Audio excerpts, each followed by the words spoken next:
मोठ्या मालकाने 78ची पहिली निवडणूक जनता पक्षात लढवली. तिथून त्यांनी कधी मागं वळून बघितलं नाही, काम करत राहिले, माणसं जोडत गेले, कार्यकर्ता बांधत गेले. आणि मालक नेहमी म्हणायचे की कार्यकर्ता काही चिखलाचा करता येत नाही, त्याच्याकरता एक एक दोन दोन पिढ्या खर्ची कराव्या लागतात. मी अभिमानानं सांगतो की 2009 नंतर सत्ता नसली तरी सुद्धा आपल्या संघटनेमधला एकही कार्यकर्ता आपल्याला सोडून गेला नाही. हे मोठ्या मालकाने दिलेले शिकवण आहे. मोठे मालक आयुष्यभर ब्रह्मचारी राहिले, स्वतःचा प्रपंच त्यांनी केला नाही, पण समाजाचा प्रपंच त्यांनी केला.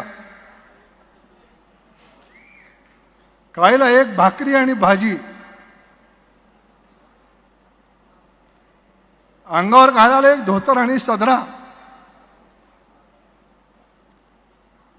ह्याच्याशिवाय त्यांनी कशाची अपेक्षा आयुष्यात केली नाही. ते नेहमी म्हणायचे की माझी कोणालाही सेवा करायला लागू नये.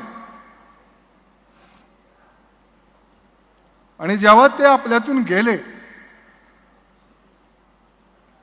तेव्हा त्यांनी कुणाचा एक हार सुद्धा स्वीकारला नाही. आपल्या सगळ्यांना त्यांच्या जाण्यानं खूप मोठं दुःख झालं, खूप मोठी आपली हानी झाली.